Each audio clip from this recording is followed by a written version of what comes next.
Sir Syed Ahmad Khan is remembered today as one of the most influential social reformers in India.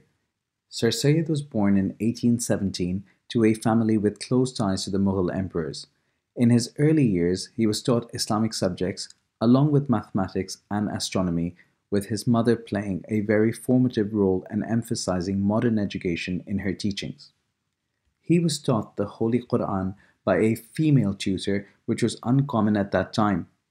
He studied British law, after which he went on to work for the East India Company to become the first Muslim to serve as a High Court judge under the British Raj.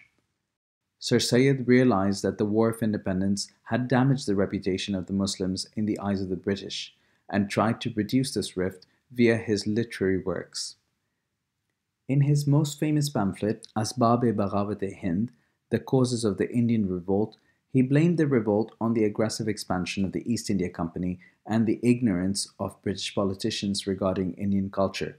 He advised the British to appoint Muslims to assist in the administration to avoid future uprisings.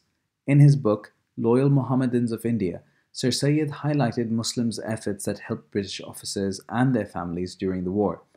Sir Syed's largest contribution to Muslims in India was his role in improving their education. He realized that Hindus surpassed the Muslims in education as they were quick to adopt the new British education system taught in the English language, thus enabling them to get more jobs in the government.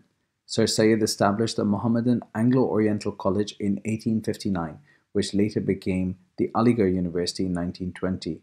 This was the first Muslim university on the subcontinent and the center of the Aligarh movement. It focused on teaching science in Urdu as well as English, public speaking skills, and the art of debate to help revolutionize the mindset of the young Muslims in India. He also founded the Scientific Society, which published translated works of English writers into Urdu and Persian. This was later called the Aligarh Institute Gazette.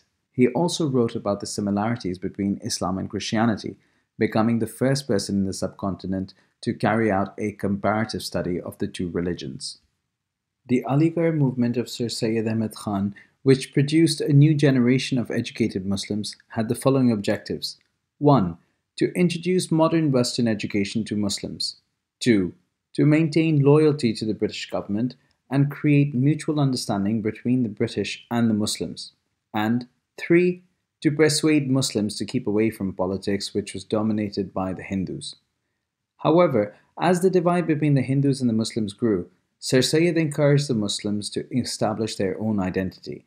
His efforts resulted in the self-awakening of the Muslims, and they became aware that based on their religious views, they had a separate identity from the Hindus. This gave birth to the two-nation theory, which later became the basis of the creation of Pakistan. Because of his revolutionary mind, progressive thinking, and reformist principles, Sir Syed became known as the greatest Muslim social reformer. In 1888, he was bestowed with the suffix Khan Bahadur and was knighted by the British Empire.